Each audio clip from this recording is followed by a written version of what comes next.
ಶಿಕ್ಷಣ ವ್ಯವಸ್ಥೆ ಅಂದರೆ ಬಹಳ ಮುಖ್ಯವಾಗಿ ದೇವಾಲಯಗಳಿಗಿಂತಲೂ ಮಿಗಿಲು. ಪ್ರಕೃತಿಯನ್ನು ಹೊರತುಪಡಿಸಿದ್ರೆ ಶಿಕ್ಷಣ ಸಂಸ್ಥೆಗಳನ್ನೇ ಬಹಳಷ್ಟು ದೊಡ್ಡ ಮಟ್ಟದ ಜ್ಞಾನವನ್ನು ನೀಡುವಂಥವು. ಆದರೆ ಬೆಂಗಳೂರು ಸಿಲಿಕಾನ್ ಸಿಟಿ ಅನ್ನಿಸ್ಕೊಳ್ಳುವಂಥ ಬೆಂಗಳೂರಿನ ಯಲಹಂಕ ಉಪನಗರದ ಉಪವಲಯದ ಕೊಡಗೇಹಳ್ಳಿ ಕರ್ನಾಟಕ ಪಬ್ಲಿಕ್ ಸ್ಕೂಲ್ನಲ್ಲಿ ಕಳೆದ 6 ತಿಂಗಳ ಹಿಂದೆ ಒಂದು ಇನ್ಸಿಡೆಂಟ್ ನಡೆಯುತ್ತೆ. ಇದು ಯಾವ ಮಟ್ಟಿಗೆ ನಡೆಯುತ್ತೆ ಅಂತ ಅಂದರೆ, ಸರ್ಕಾರಿ ಶಾಲೆ ಮಕ್ಕಳು ಸೇರಿಸೋದೇ ಕಷ್ಟ. ಮುಖ್ಯ ಶಿಕ್ಷಕರ BEO DDPU ಸೇರಿದಂಗೆ ಎಲ್ಲರ ಬೇಜವಾಬ್ದಾರಿಯಿಂದ ಒಬ್ಬ ಬಾಲಕಿ 10ನೇ ತರಗತಿಯ ಬಾಲಕಿ ಒಂದು ಮಗುವಿಗೆ ಜನ್ಮವನ್ನು ನೀಡ್ತಾಳೆ. ಯಾರು ಹೊಣೆ ಇದಕ್ಕೆ? ಈ ಶಿಕ್ಷಕರು ಹೇಳ್ತಾರೆ, ಆಕೆ ಪ್ರತಿನಿತ್ಯ ಶಾಲೆಗೆ ಬಂದರೂ ಅವಳ ದೇಹದಲ್ಲಿ ಯಾವುದೇ ರೀತಿಯ ವ್ಯತ್ಯಾಸ ಕಾಣಲಿಲ್ಲ ಅಂತ. ಯೂನಿಫಾರ್ಮ್ ಹಾಕ್ಕೊಂಡು ಬರುವಂಥ ಒಂದು ಹೆಣ್ಣು ಮಕ್ಕಳೆಲ್ಲ ದೇಹದ ಅಂಗಾಂಗಗಳನ್ನು ಆಕೆಗೆ ಕನಿಷ್ಠ ಪಕ್ಷ 9 ತಿಂಗಳ ತನಕ ಆಕೆಗೆ ಒಂದಿಷ್ಟು ಹೊಟ್ಟೆ ಕಾಣಿಸೋದೇ ಇಲ್ವಾ? ಶಿಕ್ಷಕರು ಎಷ್ಟೊಂದು ಬೇಜವಾಬ್ದಾರಿಯಿಂದ ಉತ್ತರ ಕೊಡ್ತಾರೆ.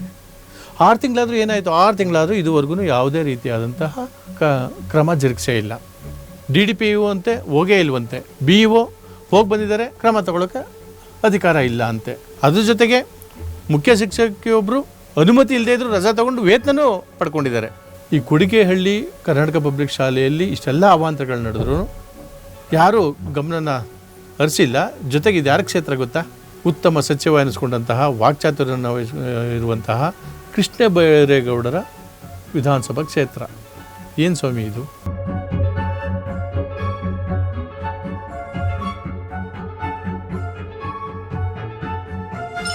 ಹಾಯ್, ಹೆಲೋ, ನಮಸ್ಕಾರ. ನಾನು ನಿಮ್ಮ ಗೋರಾ ಶ್ರೀನಿವಾಸ್. ಒಂದು ವಿಶೇಷವಾದ ಉತ್ತಮವಾದಂತಹ ಶಾಲೆ ಅಂತ ಅಂದರೆ ಹೇಗೆ, ಶಾಲೆಯಲ್ಲಿ ಏನೆಲ್ಲ ನಡೀತವೆ, ಶಿಕ್ಷಕರು ಏನೆಲ್ಲ ಗಮನ ಹರಿಸಬೇಕು, ಏನೆಲ್ಲ ಆಗಿದೆ ಅನ್ನುವಂಥ ಒಂದು ಮಾಹಿತಿಯನ್ನು ಹೊತ್ತು ತಂದಿದ್ದೀನಿ ತಮ್ಮ ಮುಂದೆ.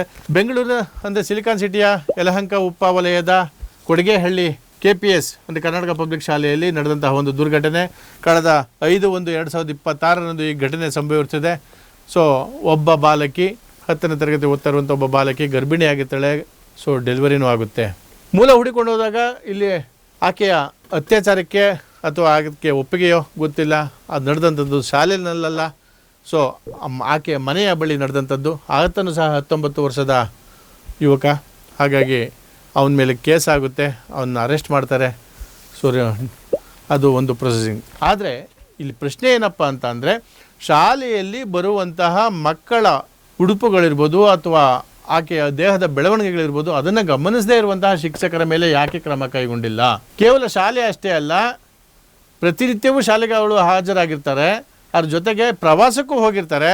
ಪ್ರವಾಸದ ಸಂದರ್ಭದಲ್ಲೂ ಸಹ ಒಬ್ಬ ಗರ್ಭಿಣಿಯನ್ನು ಇವರು ಪತ್ತೆ ಹಚ್ಚೋಕ್ಕಾಗಿಲ್ಲ. ಅದು ಪತ್ತೆ ಹಚ್ಚಿ ಗೊತ್ತಿದ್ರು ನಮ್ಗೆ ಯಾಕೆ ಅಂತ ಸುಮ್ಮನಿದ್ರ. ಸೊ ಇಷ್ಟೆಲ್ಲ ಆದ್ರೂ KS ಕುಮಾರ್ ಎಂಬ ಸಾರ್ವಜನಿಕ ಮಾಹಿತಿ ಕೊಡುವಂಥ ಒಬ್ಬರು ಹಲವಾರು ಪತ್ರಗಳನ್ನು ಬರೆದರು. ಮಕ್ಕಳ ಹಕ್ಕು ರಕ್ಷಣೆ ಇಲಾಖೆಗೆ, BEOಗೆ, DDPUಗೆ, ಮುಖ್ಯ ಶಿಕ್ಷಕರಿಗೆ ಯಾರಿಗೆ ಬರೆದ್ರು ಯಾರಿಂದನೂ ಉತ್ತರ ಬರ್ತಾ ಇಲ್ಲ. ಕೊನೆಗೆ ಒಂದು ನೋಟಿಸನ್ನು ಅಷ್ಟೇ ಕೊಟ್ಟಿದ್ದಾರೆ, ಯಾರ ಮೇಲೂ ಕ್ರಮ ಆಗಿಲ್ಲ. ಯಾಕೆ? ಸೊ ಹೇಗೆ ಮಕ್ಕಳನ್ನ ನಾವು ಶಾಲೆಗೆ ಕಳಿಸೋದು? ಸೊ ಬಿಫೋರ್ 18 ಅಂದರೆ ಮಕ್ಕಳನ್ನೆಲ್ಲ 18 ವರ್ಷದ ಒಳಪಟ್ಟವನ್ನೆಲ್ಲ ಮಕ್ಕಳು ಅಂತಲೇ ಪರಿಗಣಿಸ್ತೀವಿ. ದೇಹ ಮೆಚೂರ್ಡ್ ಆಗಿರುತ್ತೆ, ಗಂಡಾಗಲಿ ಹೆಣ್ಣಾಗಲಿ, ಆದರೆ ಮೈಂಡ್ ಮೆಚೂರ್ಡ್ ಆಗಿರಲ್ಲ, ಆಕರ್ಷಣೆಗೆ ಒಳಪಡ್ತವೆ. ಇಂಥ ಸಂದರ್ಭದಲ್ಲಿ ಶಿಕ್ಷಕರಾದಂಥವರು ಯಾವ ರೀತಿ ಮಾರ್ಗದರ್ಶನ ನೀಡಬೇಕು?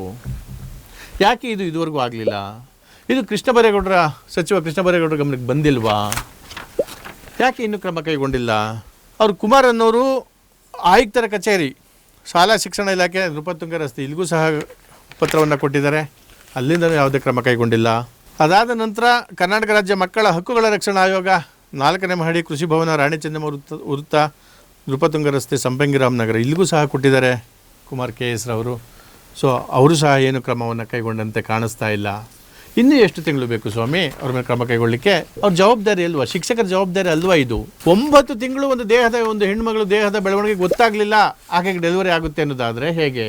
ಹೋಗ್ಲಿ, ಆಕೆ ಡೆಲಿವರಿ ಮಾಡಿಸ್ಕೊಂಡಿದ್ದಾದ್ರೆ ಇಲ್ಲಿ ಸಾಮಾನ್ಯ ಕುಟುಂಬ, ಬಡ ಕುಟುಂಬ ಒಂದು ದೊಡ್ಡ ಮಟ್ಟದ ಆಸ್ಪತ್ರೆಯಲ್ಲಿ ಹೆರಿಗೆ ಮಾಡಿಸ್ಕೊಳಕ್ಕಾಗುತ್ತಾ? ಯಾರು ಬರ್ಸೋದು ಹಣನ? ನಮಗೆ ಬಂದಿರೋ ಮಾಹಿತಿ ಪ್ರಕಾರ ಇದೇ ಶಾಲಾ ಶಿಕ್ಷಕರು, ಸಂಬಂಧಪಟ್ಟಂಥ ಶಿಕ್ಷಕರು, ಮುಖ್ಯ ಶಿಕ್ಷಕರು ಇರ್ಬೋದು, ಎಲ್ಲರೂ ಒಗ್ಗೂಡಿ ಅಥವಾ ಒಬ್ಬರ ಕೈಲಿ ಅದನ್ನು ಬರೆಸಿದ್ದಾರೆ ಅನ್ನುವಂಥ ಮಾಹಿತಿ ನಮಗೆ ಲಭ್ಯವಾಗಿದೆ.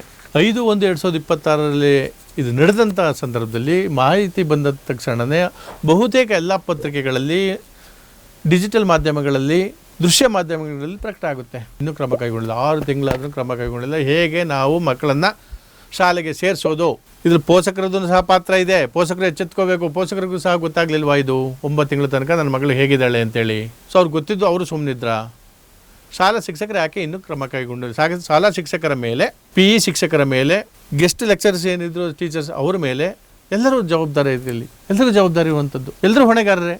ಇನ್ನು ದಾಕ್ಷಾಯಿಣಿ ಎನ್ನುವಂತಹ ಮುಖ್ಯ ಶಿಕ್ಷಕಿ ರಜೆಯನ್ನು ಮಂಜೂರಾಗಿದೆ ಅಂತೇಳಿ ರಜೆ ಮಂಜೂರಾಗದೇ ಇದ್ರೂ ವೇತನವನ್ನು ಪಡ್ಕೊಂಡಿದ್ದಾರೆ, ರಜೆ ಹಾಕೊಂಡು ವೇತನವನ್ನು ಪಡ್ಕೊಂಡಿದ್ದಾರೆ. ಅವ್ರ ಮೇಲೆ ಏನು ಕ್ರಮ ಕೈಗೊಂಡಿದ್ದೀರಿ?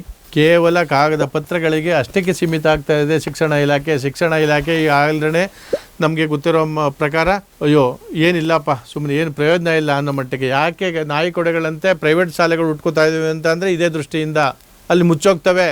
ಸರ್ಕಾರಿ ಶಾಲೆಗಳು ಅಂತಂದರೆ ಗಂಟೆ ಹೊಡಿ ಸಂಬಳ ತಕ್ಕೋ. ಸರ್ಕಾರಿ ಶಾಲೆಗೆ ಶಿಕ್ಷಕರಾಗಿ ಸೇರಬೇಕು ಅಂತಂದರೆ ಹಲವಾರು ಸುತ್ತನ ನೀವು ದಾಟಿ ಬಂದಿರ್ತೀರಿ, ಉತ್ತಮ ಶಿಕ್ಷಕರು ಅಂತೇಳಿ ಬಂದಿರ್ತೀರಿ. ನೀವೇ ಹೀಗೆ ಮಾಡಿದ್ರೆ ಪೋಷಕರು ಪ್ರೈವೇಟ್ ಸ್ಕೂಲ್ಗೆ ದಾಂಗುಡಿ ಹಿಡ್ದು ಏನು ಮಾಡ್ತಾರೆ? BOಗೆ ಶೈಲಾ ಮೇಡಮ್ BOವ್ರಿಗೆ ಫೋನ್ ಮಾಡಿದ್ರೆ ನೋ ರೆಸ್ಪಾನ್ಸ್, ಫೋನೇ ತೊಗೊಳ್ಳಲ್ಲ. DDPIಗೆ ಫೋನ್ ಮಾಡಿದ್ರೆ ನೋ ರೆಸ್ಪಾನ್ಸ್, ರಿಂಗಾಗಿ ಕಟ್ಟಾಗುತ್ತೆ, ಫೋನ್ ರಿಸೀವ್ ಮಾಡಲ್ಲ. ಸಚಿವರಾದಂಥ ಕೃಷ್ಣ ಬೈರೇಗೌಡ ನಿಮಗೆ ಆದಂಥ ಒಂದು ಒಳ್ಳೆ ಉತ್ತಮವಾದ ಹೆಸರಿದೆ ಸದ್ಯದ ಪರಿಸ್ಥಿತಿಯಲ್ಲಿ. ಸೊ ಇವ್ರ ಮೇಲೆ ಖಂಡಿತವಾಗಿ ಕ್ರಮ ಕೈಗೊಳ್ಳಿ. ಸಾರ್ವಜನಿಕ ಶಿಕ್ಷಣ ಇಲಾಖೆ ಏನಿದೆ ದಯವಿಟ್ಟು ಈ BEO, DDPI ಮತ್ತು ಮುಖ್ಯ ಶಿಕ್ಷಕಿ ಸಂಬಳದ ವಿಚಾರವಾಗಿ ಹಾಗೆ ಸಂಬಂಧಪಟ್ಟಂಥ ಎಲ್ಲ ಶಿಕ್ಷಕರ ವಿರುದ್ಧ ಶೀಘ್ರವಾಗಿ ಕ್ರಮ ಕೈಗೊಂಡು ಈ ಬಾಲಕಿಗೆ ನ್ಯಾಯವನ್ನು ಒದಗಿಸಬೇಕು. ಈ ಶಿಕ್ಷಕರಿಗೆ ಒಂದು ಯಾವಾಗ ಶಿಕ್ಷೆ ಆಗುತ್ತೋ ಆ ಸಂದರ್ಭದಲ್ಲಿ ಅಷ್ಟೇ ಮತ್ತಷ್ಟು ಶಿಕ್ಷಕರು ಎಚ್ಚೆತ್ತುಕೊಳ್ಳೋಕ್ಕೆ ಸಾಧ್ಯ ಆಗುತ್ತೆ. ಇದು ಮತ್ತೊಂದು ಮರುಕಳಿಸೋದು ಬೇಡ. ಈ ನಿಟ್ಟಿನಲ್ಲಿ ನಮ್ಮದು ಕರುನಾಡು ಟೈಮ್ಸ್ ಸಹ ಆಗ್ರಹವನ್ನು ಮಾಡುತ್ತೆ. ಯಾವುದೇ ಕಾರಣಕ್ಕೂ ಇದು ಮಿಸ್ ಮಾಡ್ಕೊಳ್ಬೇಡಿ. ಇದೊಂದು ಒಳ್ಳೆಯ ಬೆಳವಣಿಗೆ ಆಗಬೇಕು ಸರ್ಕಾರಿ ಶಾಲೆ ಅಂತ ಅಂದಾಗ ನಿಮ್ಮ ಮೇಲೆ ಭರವಸೆ ಇರೋದ್ರಿಂದ ಖಂಡಿತವಾಗಲೂ ಈ ಕಾರ್ಯವನ್ನು ಮಾಡ್ತೀರಿ ಅಂದರೆ ಅವ್ರ ಮೇಲೆ ಕ್ರಮವನ್ನು ಕೈಗೊಳ್ತೀರಿ ಅಂತೇಳಿ ನಾವು ಭಾವಿಸ್ತೇವೆ. ಮತ್ತೊಂದು ವಿಚಾರವಾಗಿ ತಮ್ಮ ಮುಂದೆ ನಮಸ್ಕಾರ.